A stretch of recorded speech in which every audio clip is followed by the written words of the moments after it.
में तो ऐसा लगता है जैसे इंटरवल हो गया हो, है ना?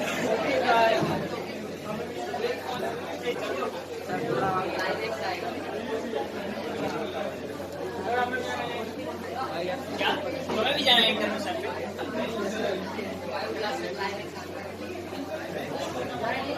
ठीक है, चलो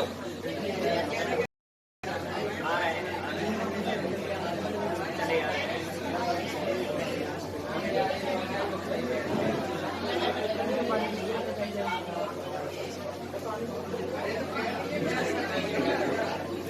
तो तुम लोग अपने साथ में एक बॉटल नहीं रख सकते? तुम्हें मतलब हर क्लास के बाद घूमने निकलना है, और घूमने ऐसे निकलते हो 10-15 मिनट में आते हो लौट के। स्कूल में तो तुम फिर पूरे एक पीरियड बाद पहुंचते होगे, स्कूल तो और बड़ी रहती है, घूमते घामते जाते होगे हर जगह। ये भी देखते होगे प्रिंसिपल क्या काम कर रहा है कि नहीं कर रहा है, हर जगह इंस्पेक्शन करते होगे। चलो, तो इस चैप्टर में लास्ट टॉपिक के बारे में बात करनी है। आज ये चैप्टर खत्म हो जाएगा, बिल्कुल छोटी सी बात है। एक्सक्रीशन की बात कर रहे हैं, प्लांट्स में एक्सक्रीशन कैसे हुआ। सब लोग सुनो इधर, एक्सक्रीशन की बात कर रहे हैं प्लांट्स के अंदर। प्लांट्स में कोई स्पेसिफिक सिस्टम होता है क्या इस चीज के लिए? कोई एक्सक्रीटरी सिस्टम नाम की चीज होती है प्लांट्स में? नहीं, गरीब सा है बेचारा प्लांट। ब्लड वेस्कुलर सिस्टम भी नहीं है उसके पास, लंग्स भी नहीं दिए हमने उसे, एक्सक्रीटरी सिस्टम भी नहीं दिया, दिमाग दिया ही नहीं है उसने। हाँ सही बात, ठीक है। तो कैसे होगा ये काम, कैसे होगा प्लांट्स में? स्टोमेटा से सर निकल जाएगा, नैंडी सेल से निकल जाएगा, शेडिंग ऑफ लीफ से निकल जाएगा, कलिंग ऑफ लीफ से निकल जाएगा, फीलिंग ऑफ बार्क से निकल जाएगा। डिपेंड करेगा कि किस तरह का वेस्ट प्रोड्यूस हो रहा है उसमें। कौन कौन सा वेस्ट प्रोड्यूस हो सकता है प्लांट में? CO2 and O2।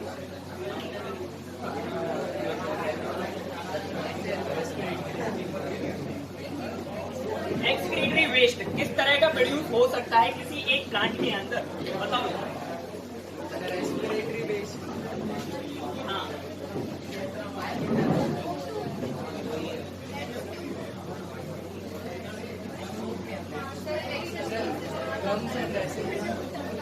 देखो सबसे पहली चीज क्या होता है, फोटोसिंथेसिस की प्रोसेस होती है। क्या इस प्रोसेस के दौरान किसी भी तरह के वेस्ट प्रोडक्ट का फॉर्मेशन होता है? कौन सा वेस्ट प्रोडक्ट होता है? ठीक है, तो प्लांट्स में अगर आप फोटोसिंथेसिस की बात करोगे, सबसे पहली प्रोसेस है फोटोसिंथेसिस। इस प्रोसेस के दौरान भी एक बाय प्रोडक्ट का फॉर्मेशन होता है, that is known as molecular oxygen. ये हमारे लिए काम की है, लेकिन प्लांट के लिए उतनी ज्यादा इंपॉर्टेंट नहीं है। रेस्पिरेशन उससे भी करना है, लेकिन वो बहुत ज्यादा ऑक्सीजन बना रहा है। जितना रेस्पिरेशन के लिए जरूरी है उतना यूज कर लेगा, इसके अलावा जो ऑक्सीजन बचेगी उसका क्या करेगा, उसे बॉडी से रिमूव करना पड़ेगा। तो फोटोसिंथेसिस के दौरान जो ऑक्सीजन होगी, जो कि एक्सेस अमाउंट में प्रेजेंट है, इसे हमें बॉडी से बाहर करना पड़ेगा, रिमूव करना पड़ेगा। कैसे होगा? स्टोमेटा प्रेजेंट होते हैं।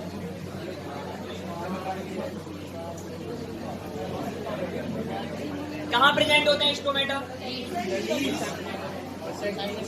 इसमें दोनों तरफ प्रेजेंट होते हैं या किसी एक तरफ प्रेजेंट होते हैं? डिपेंड करता है कि आपके पास किस तरह का प्लांट है। मान लो कि मोनोकॉट है, मोनोकॉट एंड डाइकॉट जानते हो? अगर मान लो मोनोकॉट प्लांट है तो आइसोबाइलेटरल होता है उसमें ये सिस्टम, यानी कि दोनों तरफ इक्वल अमाउंट में देखने के लिए मिलते हैं स्टोमेटा। लेकिन अगर डाइकॉट है तो कहाँ देखने मिलेंगे? लोअर पार्ट में। This condition is called as dorsiventral. ठीक है, तो डिपेंड करेगा कि स्टोमेटा कहाँ है, किस प्लांट की आप बात कर रहे हैं। पहला टाइप का जो प्रोडक्ट है वो ऑक्सीजन है, और ये गैसेस फॉर्म में बॉडी से रिलीज हो जाएगा। इसमें कौन सी बॉडी प्रेजेंट है? स्टोमेटा। फिर इसके बाद और बताओ। फिर इसके बाद रेस्पिरेशन की प्रोसेस होती है। तो रेस्पिरेशन की प्रोसेस में भी वेस्ट का फॉर्मेशन होगा।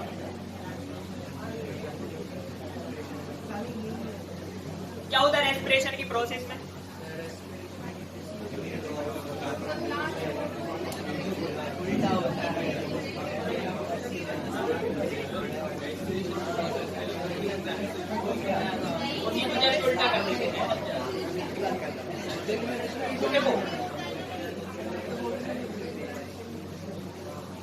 ऑक्सीजन है ये कहाँ देखने मिलेगा आपको? Day time, mainly day time में ये रिलीज किया जाएगा प्लांट के थ्रू। बात समझे कि नहीं समझे? और दिन के टाइम में CO2 क्यों नहीं आ रहा है बॉडी से बाहर? क्योंकि जो CO2 फॉर्म हो रहा है वो फिर से यूटिलाइज किया जा रहा है फोटोसिंथेसिस की प्रोसेस में। तो अब रात के टाइम क्या होगा? यहाँ पर CO2 और वाटर का फॉर्मेशन होगा।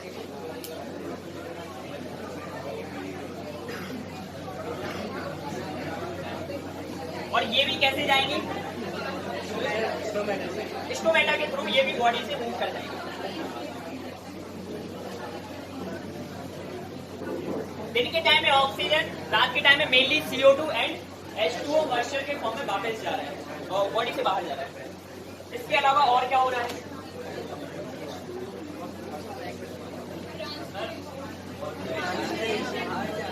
क्या बाहर जा रहा है? रेस्पिरेशन का प्रोडक्ट क्या होता है? CO2, H2O और ATP। ATP प्लांट यूज कर लेगा, CO2 और H2O बाहर चले जाएंगे H2O मॉइस्चर के फॉर्म में। O2 जा रहा है ना, O2 जाएगा, लेकिन रात के टाइम में आप सोचो ना कि देखो प्रोसेस समझ में नहीं आएगी, हम समझा रहे हैं। शांत बैठो जरा। दिन के टाइम में क्या हो रहा है कि रेस्पिरेशन तो दिन में भी चल रहा है, लेकिन दिन में जो CO2 फॉर्म हो रहा है वो तुरंत यूटिलाइज भी तो हो रहा है, क्योंकि फोटोसिंथेसिस की प्रोसेस में हमें क्या चाहिए? CO2 चाहिए कि नहीं चाहिए? अब रात में फोटोसिंथेसिस होता है क्या? नहीं होता ना। अब बॉडी में जो एक्स्ट्रा अमाउंट में CO2 इकट्ठा होगा उसका क्या करेंगे? तो वो बॉडी से बाहर चला जाता है, समझ गए? फिर इसके बाद प्लांट क्या कर रहा है? वाटर खींच के कहाँ ले जा रहा है? हर जगह लेके जा रहा है। उस वाटर में क्या प्रेजेंट है? मिनरल्स प्रेजेंट है, सॉल्ट प्रेजेंट है। क्या पूरा का पूरा वाटर जो जाइलम से ऊपर जा रहा है वो यूटिलाइज हो जाता है क्या? नहीं यूटिलाइज होता। तो क्या होगा उस वाटर का? ये वाटर भी रिलीज हो जाएगा बॉडी से और इस प्रोसेस को कहा जाता है ट्रांसपिरेशन।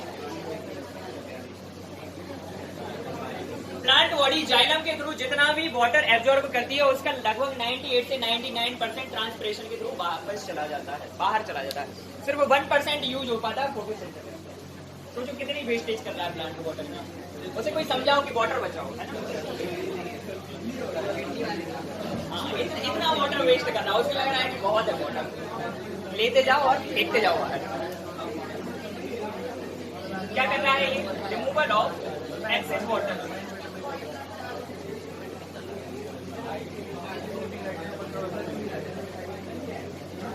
और यहाँ पर क्या वाटर बाहर जा रहा है सिर्फ, या कोई और भी चीज बाहर जा रही है? इसके साथ में सॉल्ट्स भी जाएंगे और कुछ अमाउंट में बहुत माइन्यूट मिनरल्स भी जाएंगे जो वाटर के साथ में डिजॉल्व्ड फॉर्म में है, वो सीधे बाहर चले जाएंगे। और बताओ और क्या हो रहा है? और क्या वेस्ट फॉर्म हो सकता है प्लांट से? हाँ,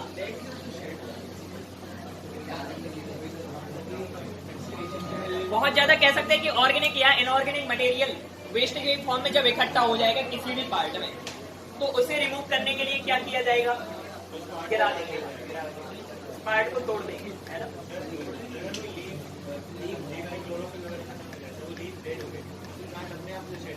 और क्या अपने आप हो जाता है। क्या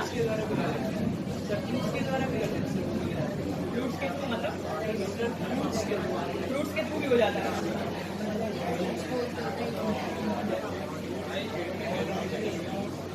हाँ, तो फिर इसके बाद organic and inorganic material, organic and inorganic waste. तो ये जो वेस्ट का फॉर्मेशन हुआ है ऑर्गेनिक एंड इनऑर्गेनिक, ये कैसे जाएगा बाहर? अलग अलग तरह के पार्ट्स में जाके इकट्ठा हो सकता है। हो सकता है कि लीफ में, हो सकता है स्टेम में, या हो सकता है रूट्स में। ठीक है, कहीं भी इकट्ठा हो सकता है, फ्रूट्स वगैरह किसी भी फॉर्म में। क्या हो सकता है?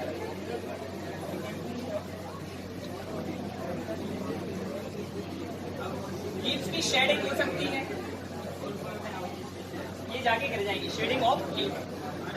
फिर इसके बाद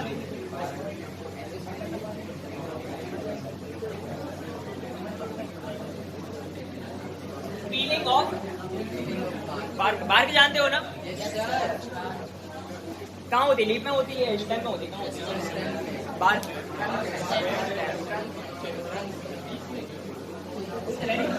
देख रहे तुम लोग सो रहे हो, जाग रहे हो।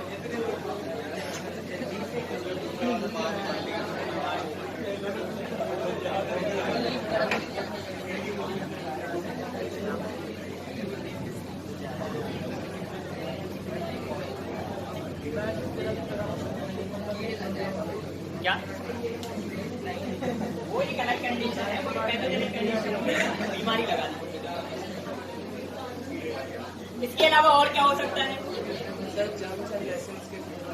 क्या गम है या रेजिन है या लेटेक्स है या एल्कलॉइड्स हैं, इन फॉर्म में प्लांट के बाहर आ सकते हैं कुछ ऑर्गेनिक मटेरियल, जैसे कि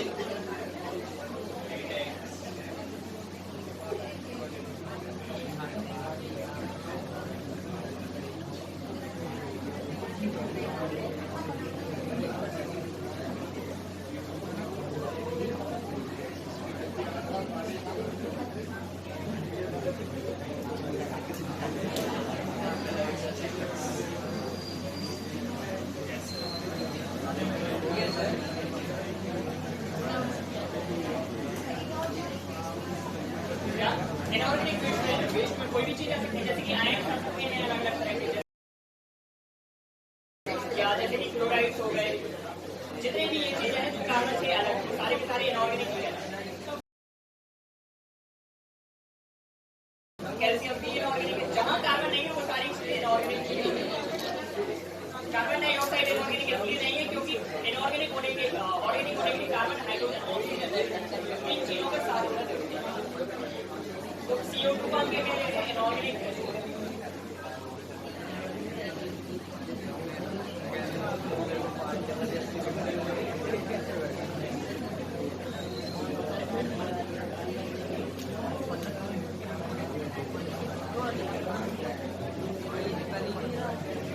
और कुछ बचा है क्या इसमें? और भी कोई वेस्ट है क्या प्लांट में? बताओ जरा। वो तो जहर होता है यार, उसका प्रोटोप्लाज्म लिखा हुआ है।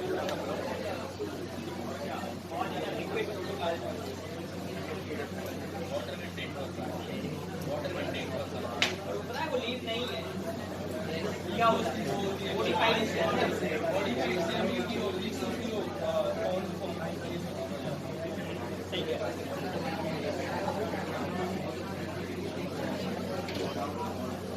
चलो तो यहाँ तक की बात क्लियर है। अब स्टार्ट कर रहे हैं इस चैप्टर की स्टार्टिंग से, ठीक है? अब तुम लोग का होगा साक्षात्कार, यानी कि इंटरव्यू। क्या तुम लोगों ने अभी हमारा लिया ना इंटरव्यू, अब तुम्हारा ले लिया।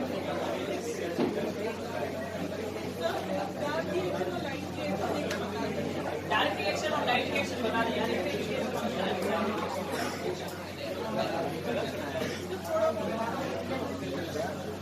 देखो हम तो बता दे रहे हैं, जैसे कि क्लोरोप्लास्ट है, क्लोरोप्लास्ट की स्ट्रक्चर अगर आप देखोगे तो उसमें अलग अलग सेगमेंट मिलते हैं।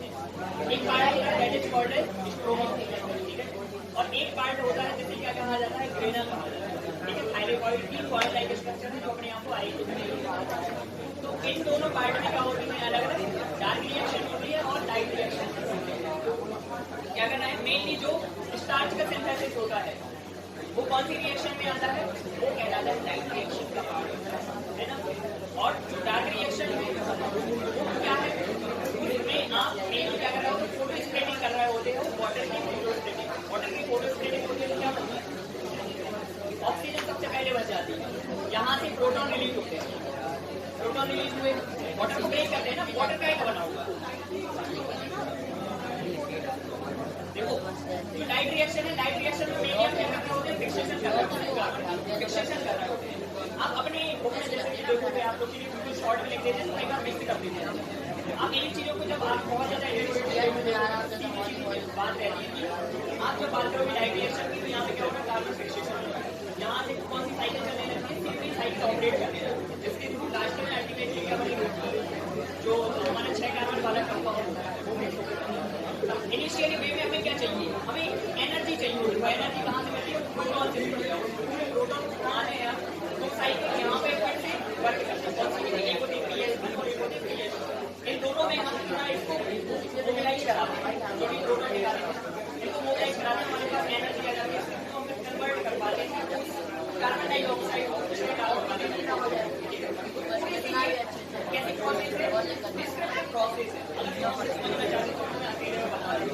जितने लोगों को लाइट है डार्क थोड़ा सा टाइम प्रोसेस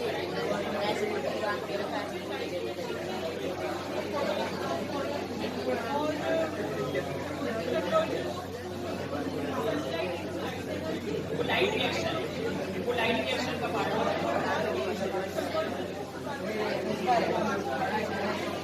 डार्क रिएक्शन का पार्ट नहीं होता है, कभी भी कार्बन फिक्सेशन डार्क रिएक्शन का पार्ट नहीं होता है। समझ लेना, अभी हम समझा देंगे।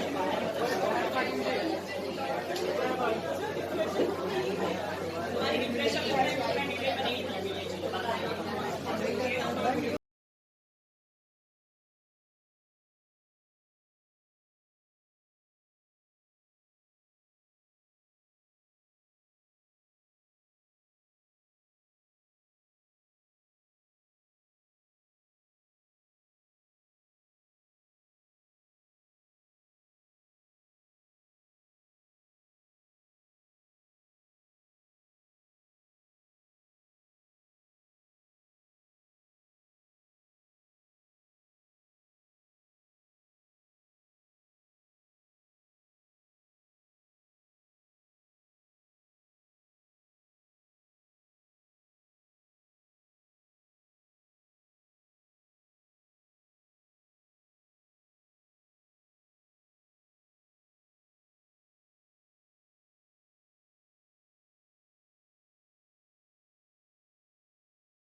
हो जाता है, वुडी फॉर्म में कन्वर्ट हो जाता है।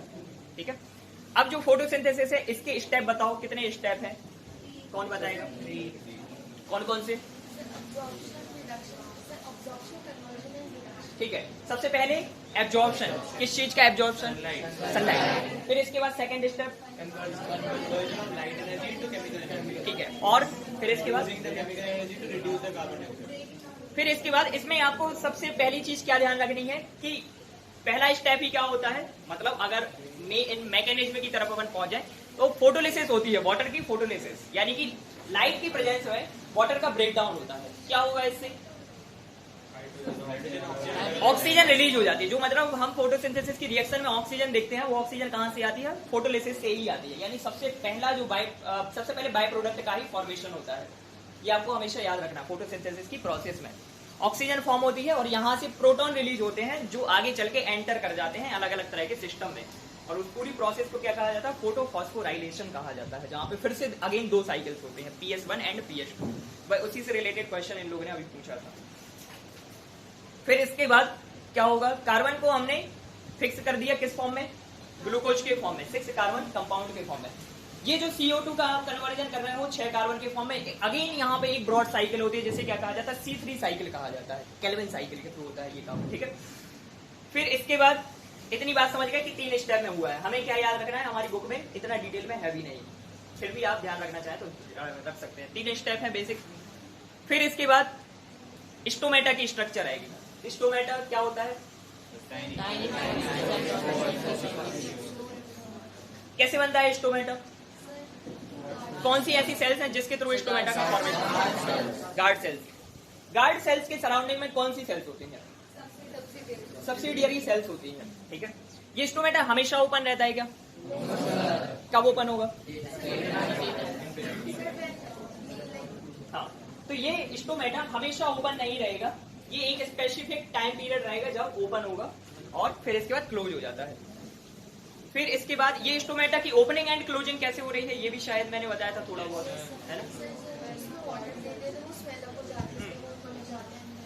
देखो क्या हो रहा है, सॉल्यूट आके इकट्ठा हो जाए, अगर गार्ड सेल में किसी भी तरह से सॉल्यूट आके इकट्ठा हो जाए तो क्या होगा, यहाँ पर कॉन्सेंट्रेशन बढ़ जाएगी या घट जाएगी, बढ़ जाएगी। सराउंडिंग की सेल्स कौन सी है, सब्सिडियरी सेल्स। वाटर कहाँ से कहाँ आएगा, बाहर से अंदर की तरफ। सॉइल जो मतलब सेल्स है कौन सी, गार्ड सेल्स, वो सॉइल अप हो जाएंगी। अंदर की लेयर वैसे भी थिक होती है, बाहर की लेयर कैसी होती है, थिन होती है, तो एक क्रेसेंट शेप बन जाता है, जिसे हम क्या कह देते हैं, स्टोमेटा कह देते हैं। स्टोमेटा की ओपनिंग हो जाती है इस तरह से। यही प्रोसेस जब रिवर्स हो जाएगी तो स्टोमेटा क्लोज हो जाएगा, यानी कि सॉल्यूट बाहर चले जाएंगे तो कॉन्सेंट्रेशन कम हो जाएगी, जो वाटर आया था सब्सिडियरी सेल से वो वापस वहां पे चले जाएगा, जो स्टोमेटा है वो बंद हो जाएगा। बात समझ गए। फिर इसके बाद कुछ और है क्या ऑटोट्रॉफ में इससे related, structure of cell, plant cell, plant cell की स्ट्रक्चर है, ठीक है। क्लोरोप्लास्ट के बारे में बताओ कुछ, क्लोरोप्लास्ट के बारे में बताया था, क्लोरोप्लास्ट की स्ट्रक्चर जानते हो, कितनी मेम्ब्रेन्स होती हैं, डबल मेम्ब्रेनस होता है, सिंगल मेम्ब्रेनस होता है, कोई मेम्ब्रेन नहीं होती है। किस तरह का सेल ऑर्गेनेल है, नहीं पता किसी को। डबल मेम्ब्रेनस होता है, माइटोकॉन्ड्रिया डबल मेम्ब्रेनस होता है, ये भी डबल मेम्ब्रेनस होता है, और न्यूक्लियस भी डबल मेम्ब्रेनस होता है। और इसमें खुद का डीएनए प्रेजेंट होता है या नहीं होता, बताओ जरा, क्लोरोप्लास्ट में नहीं पता। न्यूक्लियस के अलावा दो ऐसे ऑर्गेनेल्स हैं जिनमें खुद का डीएनए प्रेजेंट होता है, कौन कौन से, माइटोकॉन्ड्रिया एंड प्लास्टिड, ठीक है। तो इनके पास खुद का डीएनए होता है, इसलिए हम इनको और क्या कहते हैं, सेल्फ ऑटोनोमस ऑर्गेनेल्स। खुद से ये खुद को रेगुलेट कर सकते हैं, खुद का सेल्फ रेप्लिकेशन कर सकते हैं। फिर इसके बाद हेटेरोट्रोपिक, बताओ हेटेरोट्रोपिक के बारे में क्या जानते हैं।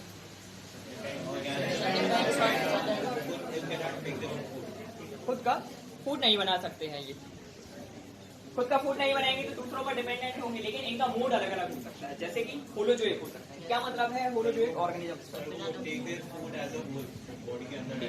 सॉलिड फॉर्म में सॉइलो करते हैं ये अपना फूड, इसलिए इनको क्या कहा जाता है, होलोजोइक कहा जाता है। एग्जाम्पल्स बताओ, यूनिसेल्युलर ऑर्गेनिजम्स में अमीबा एग्जाम्पल आएगा, है ना।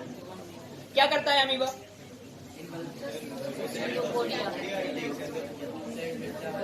ठीक है। इसकी बॉडी में जो भी स्पेशल पार्ट बनेगा फूड के डाइजेशन के लिए या फूड के इंटेक के लिए, क्या कहलाएगा वो, स्यूडोपोडिया नहीं कहलाएगा, वो फूड वैक्यूल कहलाएगी। स्यूडोपोडिया के थ्रू तो वो एंगल्फ कर रहा है, ठीक है। अंदर की तरफ जाके क्या बनाएगा, फूड वैक्यूल बनाएगा। क्या होगा इस फूड वैक्यूल के साथ, लाइजिंग एंजाइम जाएंगे, उस फूड वैक्यूल को ब्रेक करेंगे, उसके अंदर जो भी कंटेंट होगा उसको भी यूनिट के फॉर्म में कन्वर्ट करा देंगे, ठीक है। फिर इसके बाद मल्टी सेल्यूलर ऑर्गेनिजम्स या कॉम्प्लेक्स ऑर्गेनिजम्स, उसकी बात अभी करेंगे। इससे पहले सेप्रोफिटिक, सेप्रोफिटिक के बारे में क्या जानते हो,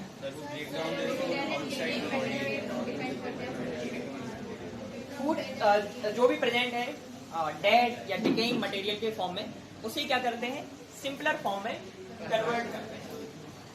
एग्जाम्पल्स जैसे कि फंगस है, जैसे कि बैक्टीरिया है, बहुत सारे बैक्टीरिया ऐसे होते हैं जो कि सेप्रोफिटिक होते हैं। क्या, ब्रेड मोल्ड, हाँ ब्रेड मोल्ड भी बिल्कुल आएगा, फंगस का एग्जाम्पल है वो, है ना। तो ये बहुत सारे एग्जाम्पल हैं सेप्रोफिटिक के। फिर इसके बाद पैरासिटिक, पैरासिटिक का क्या मतलब है,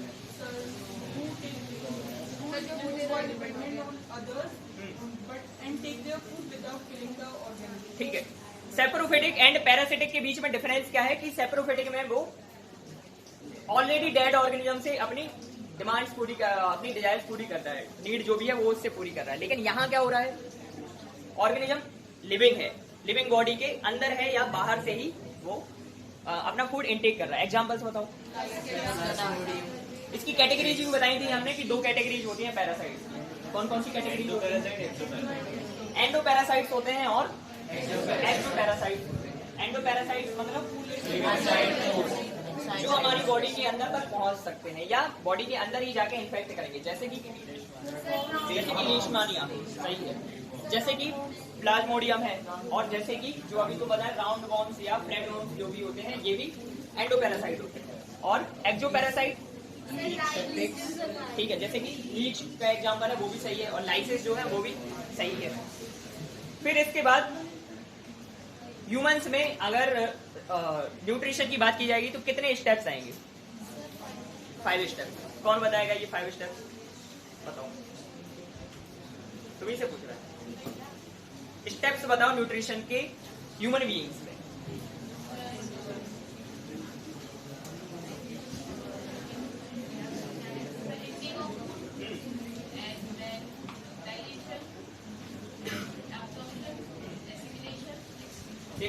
सबसे पहला स्टेप क्या होता है? इंजेशन, है ना।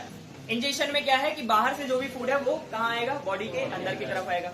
फिर इसके बाद सेकंड स्टेप क्या होता है? डाइजेशन, उसको ब्रेक किया जाएगा सिंपलर सब्सटेंसेस के फॉर्म में। फिर इसके बाद एब्जॉर्प्शन, यानी कि आप उसको कहाँ लेके जाएंगे? उस साइड पर लेके जाएंगे जहां उसका यूज किया जा रहा है। इस प्रोसेस को क्या कहा जाता है? एब्जॉर्प्शन। ये काम कौन कराता है? ब्लड कराता है, ठीक है। फिर इसके बाद एसिमिलेशन। क्या मतलब होता है एसिमिलेशन? किस तरह से यूटिलाइज करते हैं? सिर्फ एटीपी बनाते हो, और जो अलग अलग एमिनो एसिड्स हैं उससे प्रोटीन बनाया जाएगा, अलग अलग तरह के कार्बोहाइड्रेट्स बनाए जाएंगे, जैसे कि पॉलीसेकेराइड्स होते हैं हमारी बॉडी में अलग अलग तरह के, और जैसे कि फैट का फॉर्मेशन होता है। तो इतनी सारी चीजों का फॉर्मेशन हो रहा है, न्यूक्लिक एसिड का फॉर्मेशन हो रहा है, ये सारा एसिमिलेशन में तो आएगा। एटीपी फॉर्मेशन तो उसका एक फंक्शन था। फिर इसके बाद और क्या होगा? ठीक है। अब इसके बाद एलिमेंट्री कैनाल की स्ट्रक्चर। एलिमेंट्री कैनाल की स्ट्रक्चर में क्या क्या आता है? पहले बकल कैविटी। बकल कैविटी में क्या क्या होता है बताओ? कितने टाइप के टीथ होते हैं हमारे बकल कैविटी में? कौन कौन से? इंसीजर्स होते हैं, कैनाइन्स होते हैं, प्रीमोलर होते हैं, एंड मोलर होते हैं। इसका हमने डेंटल फॉर्मूला भी बताया था। कितना होता है? 2 1 2 3, है ना। 2 1 2 3 upper half, 2 1 2 3 lower half into 2। फिर इसके बाद और क्या प्रेजेंट है? टीथ है। फिर इसके बाद टंग। टंग क्या काम करेगी? मस्कुलर ऑर्गन है, क्या करती है? फूड को स्वैलो करने में हेल्प करेगी और मिक्सिंग करेगी किसके साथ में? सलाइवा के साथ में। इसके अलावा सलाइवरी ग्लैंड्स प्रेजेंट होती हैं। कितनी सलाइवरी ग्लैंड्स प्रेजेंट है बकल कैविटी में? 3 पेयर प्रेजेंट होते हैं सलाइवरी ग्लैंड्स में। कौन कौन से बताओ? बताया था ना यार ये तो। पैरोटिड, सबलिंगुअल एंड सब मैक्सिलरी, बताया था ना। पैरोटिड ग्लैंड्स होती हैं, सबलिंगुअल होती हैं एंड सब मैक्सिलरी होती हैं। इन तीनों का कंबाइंड फंक्शन क्या है? सलाइवा का सीक्रेशन, है ना। पीएच लेवल क्या होता है सलाइवा का? स्लाइटली एसिडिक होता है, बिल्कुल बॉर्डर पर, ठीक है। लेकिन ये आपकी डाइट पर डिपेंड करेगा। हो सकता है कि ये बहुत ज्यादा एसिडिक हो जाए। अगर ये बहुत ज्यादा एसिडिक होगा तो क्या होगा? माइक्रोब्स के ग्रो करने के लिए एक बहुत अच्छा प्लेस रहेगा। इस वजह से क्या हो सकती है? डेंटल कैरीज एंड और डेंटल कैविटीज हो सकते हैं। और बताओ क्या है बकल कैविटी में? एक तो हो गया यार। फेरिंग्स क्या कहलाता है?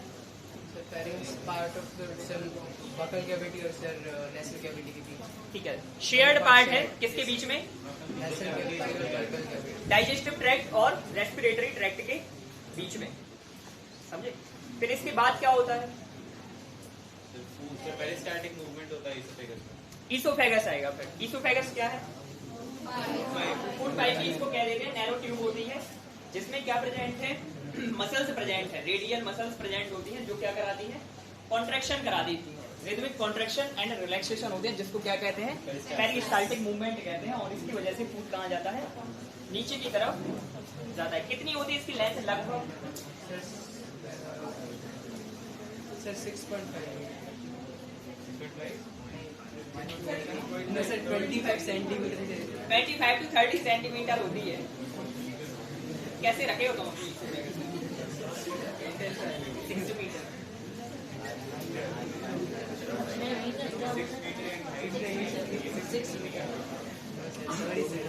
फिर इसके बाद ईसोफेगस के बाद क्या आता है? स्टमक। कितने पार्ट होते हैं स्टमक के? अरे ये गलती हो गई, माफ कर दो, हमारी जबान मिल गई, एक ही तरफ होती है ना। तो इसके बाद क्या आएगा? स्टमक आएगा और सबसे ऊपर की तरफ एक स्फिंक्टर प्रेजेंट है, नीचे की तरफ एक स्फिंक्टर प्रेजेंट होगा। ऊपर वाला जो स्फिंक्टर होता है वो क्या कहलाता है? कार्डियक स्फिंक्टर कहलाता है। नीचे वाला क्या कहलाता है? पाइलोरिक स्फिंक्टर कहलाता है। क्या करेगा ये स्फिंक्टर्स क्या करते हैं?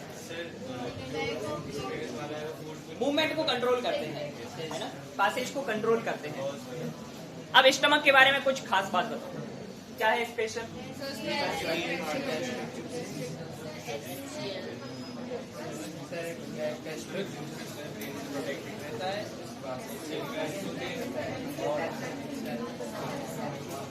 पेप्सिन रिलीज करते हैं, पेप्सिन ग्लैंड्स, और ऐसे के साथ मिलकर पेप्सिन बनता है या फिर वो फूड आता है उसमें प्रोटीन डाइजेस्ट करता है। पेप्सिन और ग्लूकोज का डाइजेशन नहीं होता, फैट।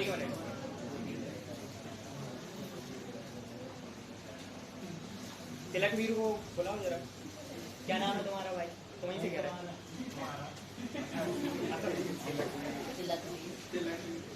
हाँ, तो तुम हमें बताओ कि हमारे स्टमक में HCl का प्रोडक्शन होता है, लेकिन हमारे स्टमक को कोई हार्म नहीं होता, क्यों? कोई नहीं बताएगा।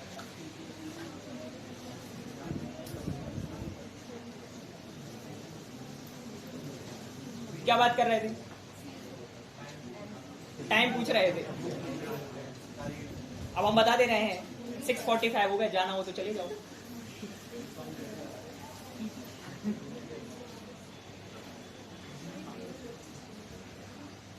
तो हमारे स्टमक में HCl सीक्रेट होता है और उसका जो pH लेवल है वो हाई होता है, हाईली एसिडिक है, लेकिन क्यों नुकसान नहीं हो रहा है?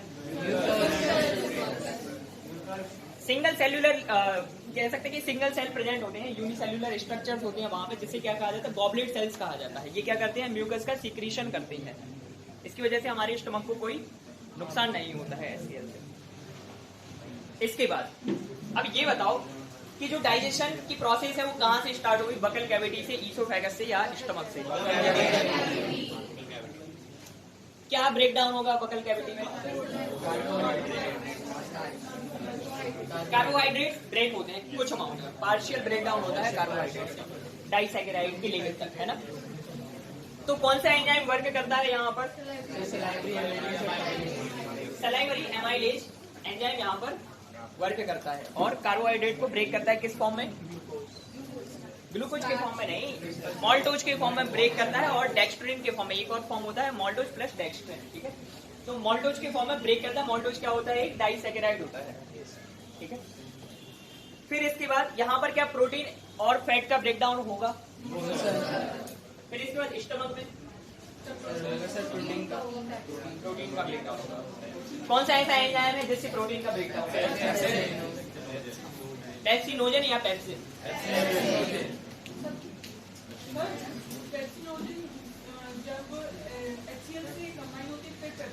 ठीक है।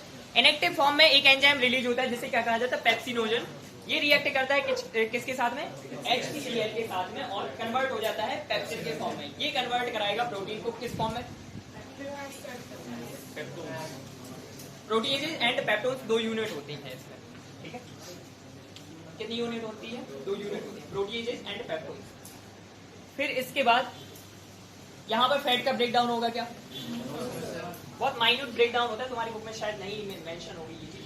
गैस्ट्रिक लाइपेज एक एंजाइम होता है वहां से जो सीक्रेट होता है, और ये बहुत थोड़े अमाउंट में फैट को ब्रेक कर सकता है। मेनली तुम्हें क्या ध्यान रखना है कि स्टमक में सिर्फ और सिर्फ किस चीज का ब्रेकडाउन होता है? HCl का, प्रोटीन का ब्रेकडाउन होता है, ठीक है। प्रोटीन का ब्रेकडाउन कहाँ पे हुआ? स्टमक में। यहाँ पे कार्बोहाइड्रेट का ब्रेकडाउन होता है क्या? नहीं होता है, ठीक है। फिर इसके बाद स्मॉल इंटेस्टाइन। स्मॉल इंटेस्टाइन के कितने पार्ट होते हैं? नाम बताओ। सबसे पहला पार्ट होता है डियोडेनम, और फिर इसके बाद स्फिंक्टर मसल के थ्रू स्टमक जाके ओपन हुआ तो स्फिंक्टर मसल पकड़ के बैठे। डियोडेनम, ठीक है। ये 3 पार्ट होते हैं। तो डियोडेनम क्या होता है? यू शेप्ड पार्ट होता है, छोटा सा। अब यहाँ पर कौन कौन सी ग्लैंड्स हैं जो कि हेल्प करेंगी डाइजेशन में? बताओ जरा। डाइजेशन के लिए हेल्प करने के लिए हमारी बॉडी में 3 तरह की ग्लैंड्स होती हैं। एक होती है सैलाइवरी ग्लैंड जो कि बकल कैविटी में प्रेजेंट है, फिर इसके बाद लिवर होता है, फिर इसके बाद पैनक्रियास। ठीक है, तो लिवर क्या फॉर्म करता है? बाइल जूस फॉर्म करता है। ठीक है, क्यों बनाया इसने बाइल जूस? क्या होता है ये? इमल्सिफिकेशन में हेल्प करता है। जो बाइल जूस है इसका पीएच लेवल कैसा होता है? एल्कलाइन होता है या एसिडिक होता है? Pancreatic juice and liver juice दोनों ही कैसे होते हैं? एल्कलाइन होते हैं। ये क्या करेगा? जो भी फूड मतलब किस फॉर्म में? फैट के फॉर्म में, उसको ब्रेक कराने में हेल्प करेगा। क्यों? क्योंकि आप लोगों ने शायद अगर पढ़ा हो या ना पढ़ा हो, उसका नहीं करते। जो फैट होता है वो कैसा होता है? हाइड्रोफोबिक होता है। हाइड्रोफोबिक का मतलब जानते हो? Water repellent. Water repellent. और हाइड्रोफिलिक का मतलब होता है वाटर लविंग, है ना? तो जो फैट है वो कैसा है? हाइड्रोफोबिक है, वाटर रिपेलेंट है। तो इससे क्या हुआ? जो हमारे एंजाइम होते हैं वो कैसे होते हैं? हाइड्रोफिलिक होते हैं। एंजाइम से दूर दूर भागेगा लिपिड, अभी रिएक्ट नहीं कर पाएंगे। फैट्स ब्रेक नहीं हो पाएंगे एंजाइम के थ्रू, अगर आपने क्या नहीं किया, इसका इमल्सिफिकेशन नहीं किया। तो इमल्सिफिकेशन कौन करता है? बाइल जूस करता है। एक और चीज बताई थी कि बाइल जूस में 2 तरह के सॉल्ट प्रेजेंट होते हैं।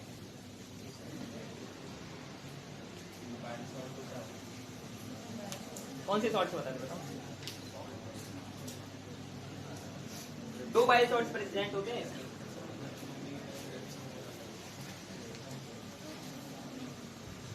पता करके आना, ठीक है? कल पूछेंगे अगली क्लास, कुछ याद नहीं है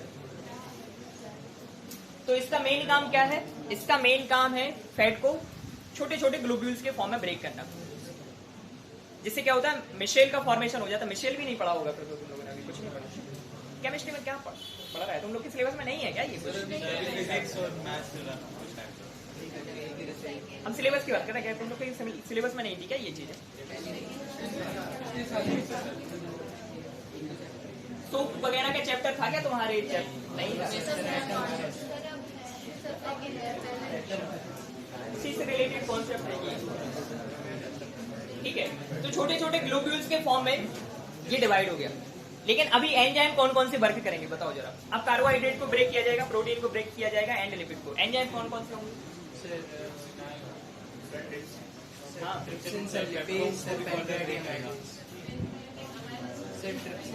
पैनक्रियाटिक एमाइलेज, ट्रिप्सिन, लाइपेज। ठीक है, और क्या होगा? जो इंटेस्टिनल जूस होता है that is known as succus entericus. ठीक है, ये भी आएगा और इन 3 चीजों को ब्रेक कराने में हेल्प करता है। कौन कौन सी चीजों को? Carbohydrate, protein and fat. Ultimate fate क्या होगा इनका? कार्बोहाइड्रेट किस लेवल तक जाके ब्रेक होगा?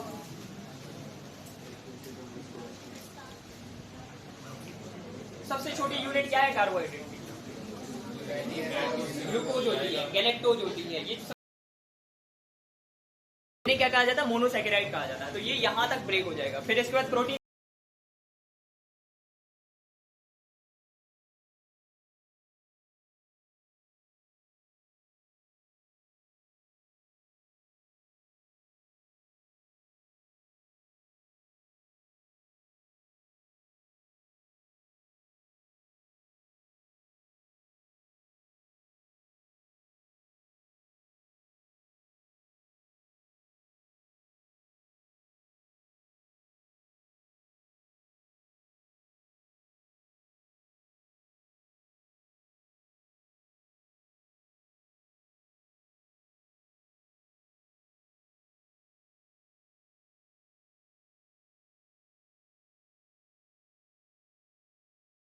एंड लैक्टियल्स होते हैं जो कि लिम्फेटिक वेसल होती है।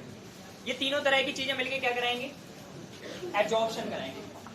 एक यहाँ पर इंपॉर्टेंट ध्यान रखने वाली चीज क्या है कि फैट का एब्जॉर्प्शन किसके थ्रू होता है? ब्लड वेसल्स के थ्रू नहीं होता। किसके थ्रू होता है? लैक्टियल के थ्रू होता है, जो कि एक लिम्फेटिक वेसल होती है। समझ गए बात? एक दिन अभी हम तुम लोग को बता रहे थे, तब बताया था शायद, कि जो लिम्फेटिक वेसल होती है उसकी बॉल में पोर्स जो होते हैं वो बड़े होते हैं।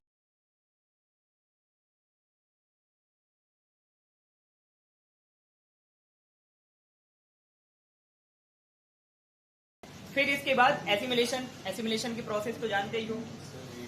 एटीपी अगर प्रोड्यूस करना होगा तो रेस्पिरेशन की प्रोसेस कराएंगे।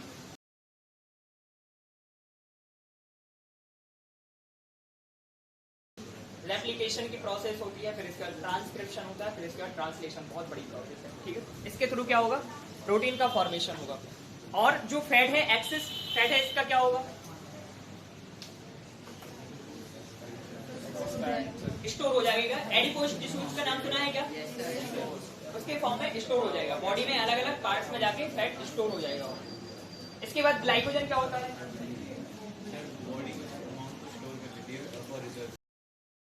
ग्लूकोज को कन्वर्ट कर दिया जाता है एक स्टेबल कंपाउंड के फॉर्म में, क्योंकि ग्लूकोज को बॉडी में ज्यादा अमाउंट में नहीं रख सकते आप, इसको आपको एक स्टेबल कंपाउंड के फॉर्म में कन्वर्ट करना पड़ेगा। वो कंपाउंड क्या होता है, ग्लाइकोजन होता है। ये प्रोसेस कहाँ होती है, लिवर में होती है।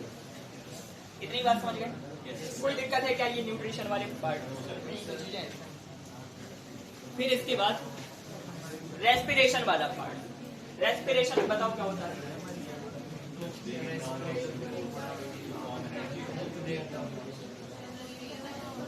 ठीक है। हम ब्रेक डाउन तो किसी भी चीज का कर सकते हैं, ग्लूकोज का ब्रेक डाउन कर सकते हो, आप प्रोटीन का भी ब्रेक डाउन कर सकते हो, फैट का भी ब्रेक डाउन कर सकते हो। सबसे पहले क्या होता है, सबसे पहले होता है ग्लूकोज का ब्रेक डाउन, ठीक है। इसके थ्रू आपको एनर्जी मिलती है, जो कि अलग अलग मेटाबॉलिक रिएक्शंस के लिए जरूरी होती है, नेसेसरी है।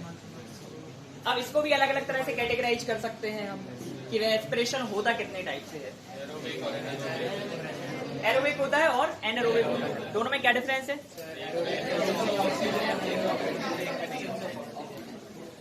एरोबिक का मतलब होता है जहां ऑक्सीजन यूज होगी ब्रेक करने में। कहाँ होगा ये, किन ऑर्गेनिजम्स में होता है एरोबिक रेस्पिरेशन, जो कॉम्प्लेक्स ऑर्गेनिजम्स होते हैं जैसे कि एनिमल्स हैं, जैसे कि प्लांट्स हैं, इनमें क्या होता है एरोबिक रेस्पिरेशन मेनली देखने के लिए मिलता है। कहीं कहीं आपको यहाँ भी एनारोबिक रेस्पिरेशन देखने के लिए मिलेगा, जैसे कि एनिमल्स में भी होता है, एनिमल्स में जैसे कि मसल सेल्स में होता है ना।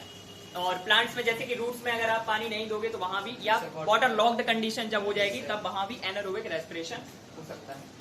फिर इसके बाद यूनिसेल्युलर ऑर्गेनिजम्स में कैसे हो रहा है मेनली,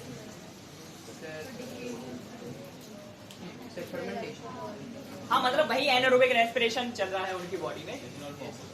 क्यों चल रहा है, क्योंकि उनकी बॉडी में well developed cell organelle present नहीं है, माइटोकॉन्ड्रिया प्रेजेंट नहीं है, इसलिए एरोबिक रेस्पिरेशन उतने अच्छी तरह से वर्क नहीं कर पाता है, ठीक है। हमारी बॉडी में क्यों हो रहा है, क्योंकि हमारी बॉडी में माइटोकॉन्ड्रिया प्रेजेंट होते हैं, यूकैरियोटिक सेल्स में माइटोकॉन्ड्रिया होते हैं। किसमें फायदा है, एरोबिक रेस्पिरेशन या एनारोबिक रेस्पिरेशन, क्या क्या डिफरेंस है इन दोनों के बीच में। सबसे पहला पॉइंट, कंप्लीट ब्रेकडाउन कहां पर होगा फूड का, एरोबिक में, सीधी सी बात है, इसलिए एनर्जी का प्रोडक्शन भी ज्यादा होता है। फिर इसके बाद वहां पर इनकम्प्लीट ब्रेकडाउन होता है, इनकम्प्लीट ब्रेकडाउन के कारण इंटरमीडिएट प्रोडक्ट बन जाते हैं। फॉर एग्जांपल एल्कोहल का फॉर्मेशन हो जाता है, इथाइल एल्कोहल फॉर्म हो सकती है, जैसे कि लैक्टिक एसिड का फॉर्मेशन हो सकता है। तो ये अलग अलग तरह के प्रोडक्ट फॉर्म हो जाते हैं। बेसिक डिफरेंस समझ में आया है एरोबिक एंड एनारोबिक के बीच में। अब अलग अलग ऑर्गेनिजम्स को देखोगे तो रेस्पिरेशन करने के लिए मशीनरी भी अलग अलग है।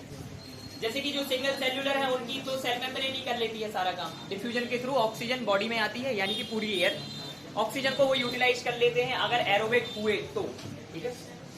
अगर एनारोबिक हुए तो कोई दिक्कत की बात है ही नहीं, समझ गए। यहाँ से जो CO2 और H2O का फॉर्मेशन होगा वो बॉडी से डिफ्यूजन के थ्रू ही बाहर चला जाएगा। फिर इसके बाद प्लांट्स में क्या हो रहा है, प्लांट्स में रेस्पिरेशन कैसे होता है, कोई सिस्टम है क्या रेस्पिरेशन के लिए प्लांट्स में, बताओ कोई सिस्टम है क्या प्लांट्स में, कोई पिगमेंट प्रेजेंट है क्या रेस्पिरेशन के लिए,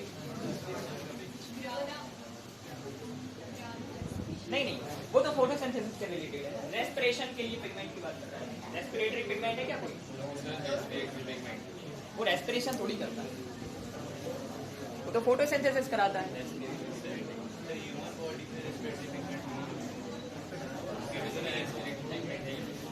प्लांट बॉडी में डिफ्यूजन के थ्रू ऑक्सीजन आती है, बताया तो था। जो अलग अलग पार्ट है, जैसे कि लीफ अलग से रेस्पिरेशन कर रही होती है, स्टेम अपना रेस्पिरेशन अलग से करता है, जो रूट वाला पार्ट है वो रेस्पिरेशन इंडिविजुअली परफॉर्म करता है। अलग अलग तरह के स्ट्रक्चर्स प्रेजेंट है, जैसे रूट में क्या प्रेजेंट है, रूट ईयर्स प्रेजेंट है, जैसे कि स्टेम में क्या प्रेजेंट है, लेंटिसिल्स प्रेजेंट है, और लीफ में क्या प्रेजेंट है, स्टोमेटा प्रेजेंट है। किसी भी तरह के सिस्टम की जरूरत ही नहीं है, इतना बड़ा ब्रांचिंग पैटर्न है, बहुत सारी ईयर को वो एक साथ बॉडी में लेके आ सकते हैं। फिर इसके बाद कॉम्प्लेक्स किसका है, ह्यूमन का, ह्यूमन का रेस्पिरेटरी सिस्टम किस किस ऑर्गन का बना हुआ बताओ, कौन कौन से पार्ट? सबसे पहले तो नॉस्ट्रिल्स ऐसे larynx, trachea,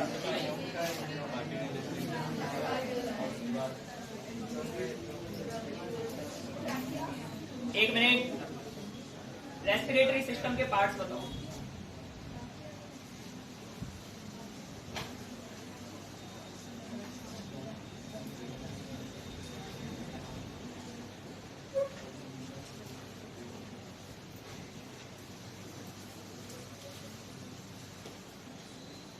बताओ,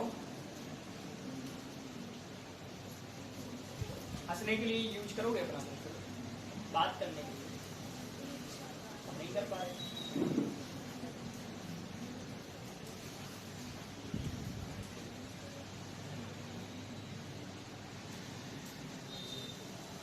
क्या नाम है? तुमसे ही पूछ रहा है। अनमोल। काम भी ऐसे ही करोगे आप, नाम जैसे, है ना? रेस्पिरेटरी सिस्टम के क्या क्या पार्ट्स हैं, कौन बताएगा? हैंड रेज करो, किसी इंडिविजुअल से पूछेंगे और किसी को नहीं पता पूरी क्लास में।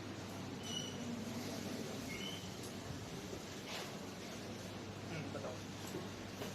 सर नासा कैविटी होती है, फर्स्ट ऑफ ऑल ट्रैकिया होता है, ब्रांकियोल्स होता है, एल्वेलाई होता है।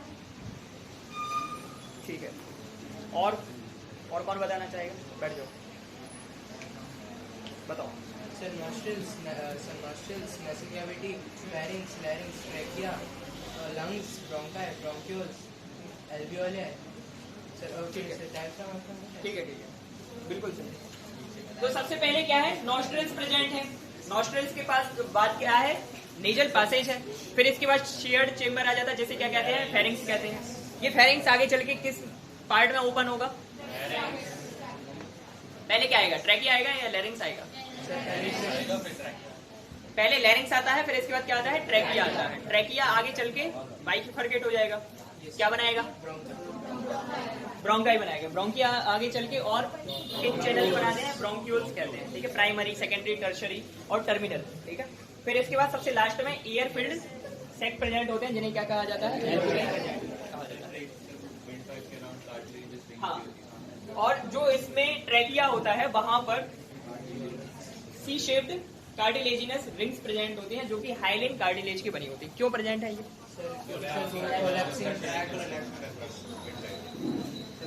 हाँ, कोलैप्स ना हो, क्योंकि जब प्रेशर के साथ में एयर जाती है या रेस्पिरेशन के बाद बाहर आती है, तो उस टाइम पर जो ट्रैकिया है वो कोलैप्स ना करे, इसलिए कार्टिलेजिनस रिंग प्रेजेंट है। इनकम्प्लीट होती है, पूरी कंप्लीट रिंग नहीं होती है। क्यों? क्योंकि पीछे की तरफ डाइजेस्टिव ट्रैक्ट भी होता है, तो आगे से बस सी शेप्ड होती है, इसलिए सी शेप्ड कहते हैं। फिर इसके बाद डायफ्राम क्या होता है?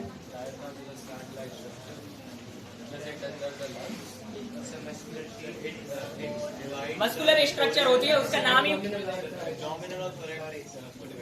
ही फ्रेनिक मसल होता है। ठीक है, तो वो मस्कुलर पार्ट है जो कि नीचे की तरफ प्रेजेंट है, लंग्स में नीचे की तरफ प्रेजेंट होता है।